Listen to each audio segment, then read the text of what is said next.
This is Kyle Malati reporting live from Boston. There is a massive breakout of shooting in Boston. Then again, it's not surprising, since it's 1779 and the Loyalists are still on the British side. The shooting started sometime this morning, when apparently some Loyalists are getting so angry that they're starting to revolt. The fighting is at its climax right now, so we better be careful while we get some great footage.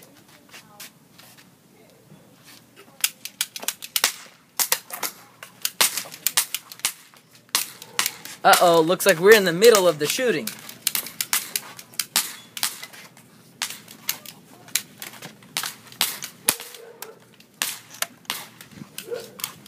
I think we should get out of here before things get rough. Boom! Things are getting too rough out here, but don't worry, we'll be back soon with more exciting adventures. Hi, my name is Dylan Sanger, reporting from Massachusetts. With Deborah Sampson about her being one of the women that fought in the American Revolution.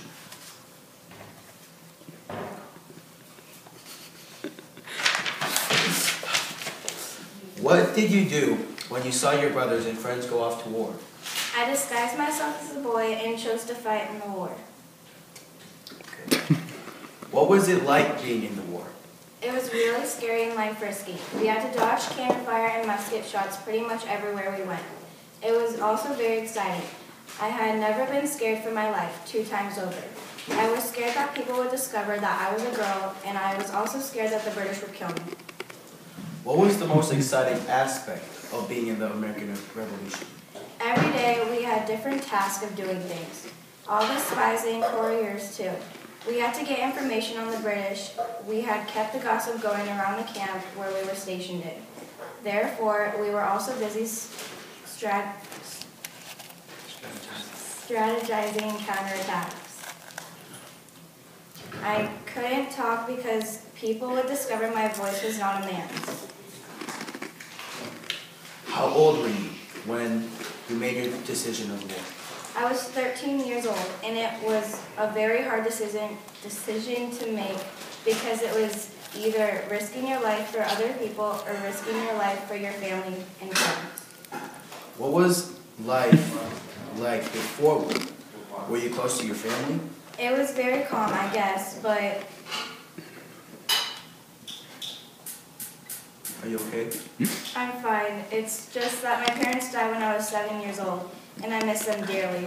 I'm so sorry for asking. It's okay. Well, that's all the time we have today with this interview. Thanks so much for being here with us, Deborah. Buy Thomas Paine's Common Sense today. Common sense is perfect for all you common-sensing people. You need it. Our studies have shown 70% more common sense. In common sense, we mean the knowingness on the subjects of the war with those British brutes. George Washington, our general, passes around and shows copies of Common Sense to his soldiers. So Common Sense is general approved. Have you been trying to learn more on the war with Britain? Then Common Sense would be a perfect guide to all recent events, and it's truthful. And you also get the opinion of the brilliant author Thomas Paine. So you get to see all that you've missed out on. You get a list of current news, you get a brilliant author's opinion, and you get to be able to talk with your friends about Common Sense. Get your copy of Common Sense today.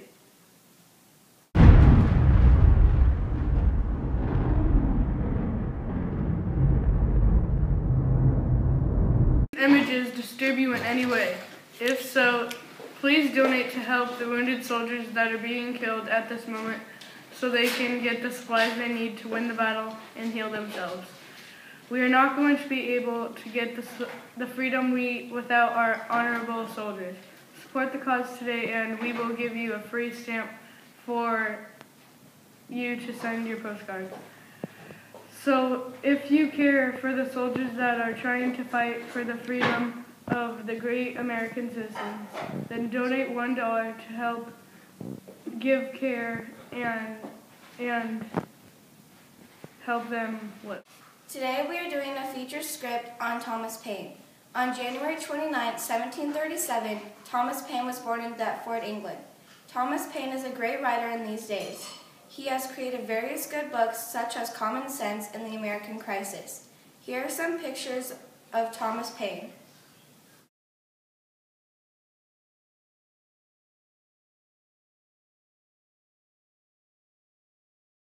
His father, a corseter, had grand visions for his son, but by the age of 12, Thomas had failed out of school.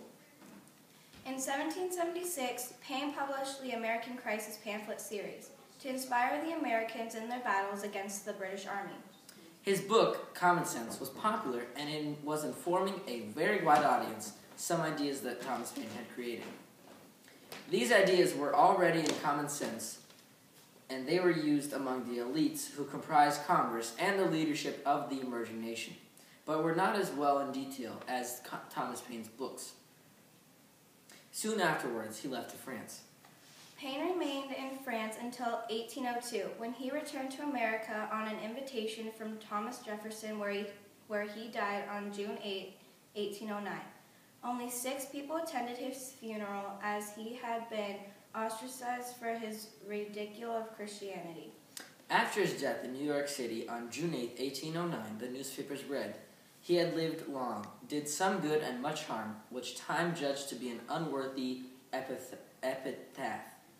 During his imprisonment, the publication of the Age of Reason started. Age of Reason was written in praise of the achievements of the Age of Enlightenment, and it was from this book that he was accused of being an atheist. Thomas Paine was surely a great man, with many accomplishments. We will always remember him and his contributions to society.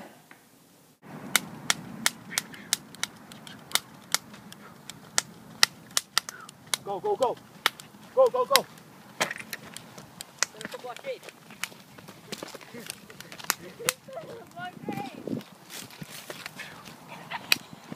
Flank them. Bam. No, you can't. No. You have to like die.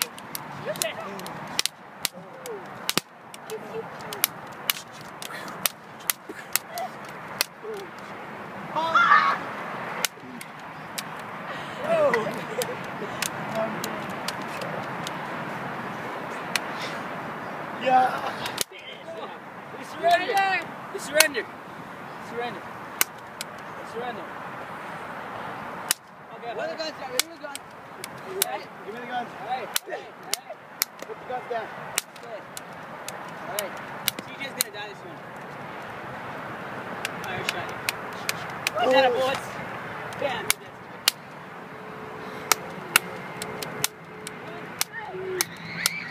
Okay, we got the fort now. Let's snipe at him. Ready? CJ.